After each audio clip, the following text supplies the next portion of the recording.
बिस्मिल्लाहिर्रहमानिर्रहीम। सज्जनों तो मित्रों, खिते की सूरत इंतहाई नाजुक हो रही है। पहला अफगानिस्तान वालों पाकिस्तान के खिलाफ कार्रवाई, तो उस मगरों पाकिस्तान का मूँह तोड़ जवाब। इंजी कल इसराइल ने ईरान पर हमला किया, तो उस मगरों ईरान दी जवाबी कार्रवाइयाँ। सारे हालातों में जनूबी एशिया का खिता इंतहाई खतरनाक सूरत का सामना कर रहा है। ये दोवें जंगां अपनी अपनी थावें साड़ी मैशत नूं बुरी तरह मुतासर कर सकदियां ने। ते दे नाल नाल ये भी मुमकिन है कि दुनिया तीजी आलमी जंग का रुख कर जाए, जो किसी भी सूरत किसी वड्डे इंसानी अलमिया नूं जन्म दे सकता है।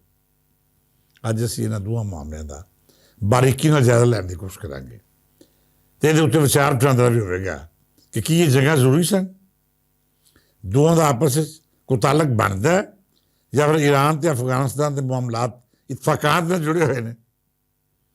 सब तो पहला पाकिस्तान तो अफगानिस्तान का मामला है, जिसका बड़ा रास्त असीं जुड़ते हैं।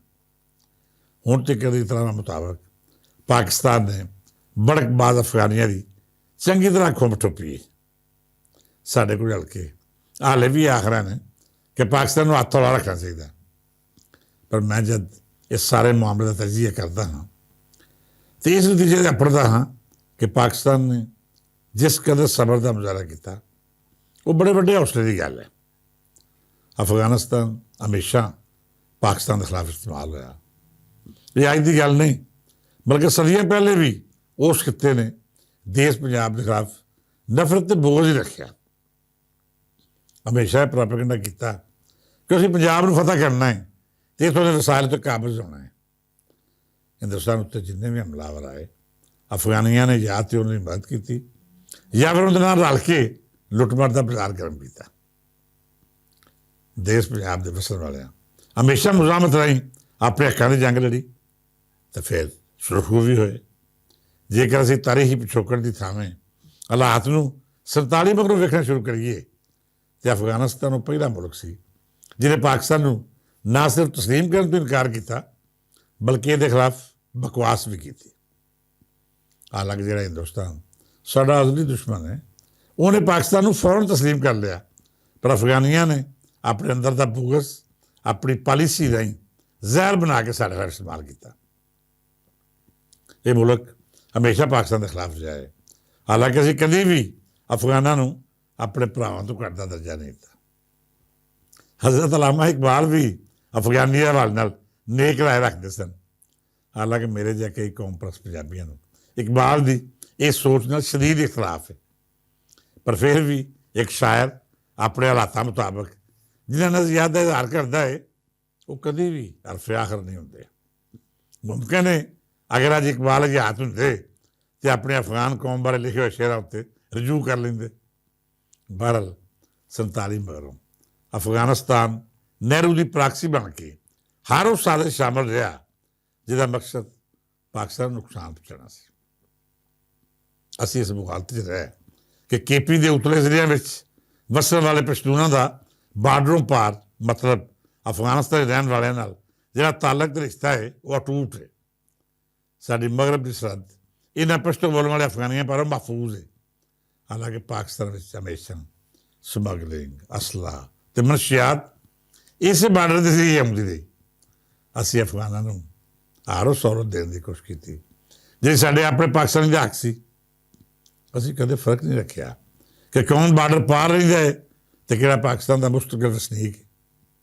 असीं मुसलमान होण पारों अफगानियों ने हमेशा अपने वसाइल शरीक रखा। 70 की दहाई जब अफगानिस्तान के हालात बिगड़े रूस ने हमला किया तो अफगानियों लिए 2 वेले का अन्न पानी मुसीबत बन गया। उस वेले पाकिस्तान ने अपने सारे दरवाजे खोल दिए। सरकारी आदेशों मुताबिक 40 लाख तो लंद अफगानी पाकिस्तान से आया, इन्होंने रहने की थां दी, रोजगार का बंदोबस्त किया तो अनपढ़े की जिम्मेदारी भी पाकिस्तान ने चुक ली। अफगानियों सिर खां उत्ते बिठाया, उन्होंने हर सहूलत दी जी असी अपने वसाइल मुताबिक मुहैया कर सकते थे। इन अफगानियों ने पाकिस्तान मुस्तकिल ठिकाना बनाने के नाल नाल अपने कारोबार का जरिया भी बना लिया।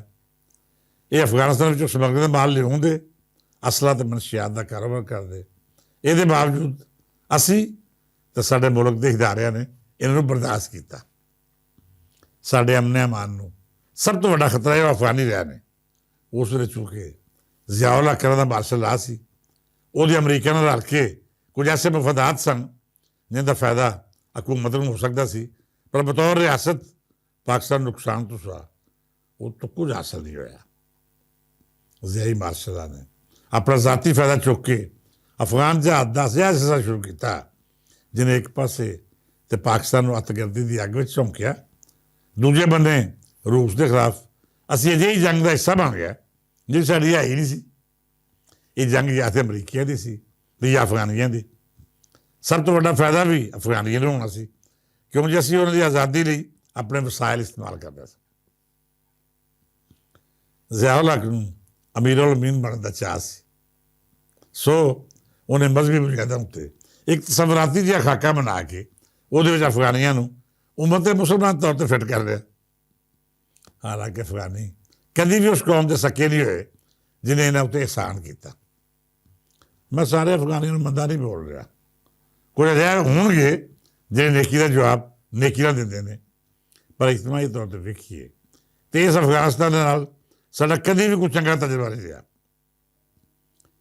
40 ਲੱਖ ਸਰਕਾਰੀ ਇਦਾਦੋ ਸ਼ੁਮਾਰ ਦੇ ਮੁਤਾਬਕ ਤੇ 70 ਲੱਖ ਸਾਡੇ ਮੁਸ਼ਾਹਦੇ ਮੁਤਾਬਕ ਉਹ ਅਫਗਾਨੀ ਨੇ ਜਿਹੜੇ ਰੂਸ ਦੀ ਜੰਗ ਵਿਚਕਾਰ ਪਾਕਿਸਤਾਨ ਆਏ ਤੇ ਇੱਥੇ ਆਜ਼ਾਦਾਨਾ ਤੌਰ 'ਤੇ ਉਹ ਤਮਾਮ ਹਕੂਕ ਇਸਤੇਮਾਲ ਕਰਦੇ ਰਹੇ ਜਿਹੜੇ ਪਾਕਿਸਤਾਨੀ ਕੌਮ ਦਾ ਬੁਰਾ ਹੱਕ ਸੀ। ਇਹਦੇ ਬਾਵਜੂਦ ਇਹਨਾਂ ਅਫਗਾਨੀਆਂ ਨੇ ਪਾਕਿਸਤਾਨ ਦਾ ਅਹਿਸਾਨ ਨਹੀਂ ਮੰਨਿਆ ਔਰ ਜਿਸ ਤਰ੍ਹਾਂ ਵੀ ਮੌਕਾ ਮਿਲਿਆ ਡੰਗ ਹੀ ਮਾਰਿਆ। ਜਿੱਥੇ ਫਾਇਦਾ ਲੱਭਾ ਇਹਨਾਂ ਪਾਕਿਸਤਾਨੀ ਦੁਸ਼ਮਣ ਏਜੰਸੀਆਂ ਨਾਲ ਰਲ ਕੇ ਪਾਕਿਸਤਾਨ ਦੇ ਖਿਲਾਫ ਦਹਿਸ਼ਤਗਰਦਾਂ ਨੂੰ ਮਦਦ ਤੇ ਸਪੋਰਟ ਫਰਾਹਮ ਕੀਤੀ। ਜ਼ਿਆਦ ਦੌਰ ਵਿੱਚ ਅਸੀਂ ਅਫਗਾਨ ਜਹਾਦ ਦੇ ਹਵਾਲੇ ਨਾਲ ਇਤਜਾਜ ਵੀ ਕੀਤੇ ਤੇ ਇਹਦੇ ਖਿਲਾਫ ਕਈ ਕਾਨਫਰੰਸਾਂ ਵੀ ਕਰਵਾਈਆਂ।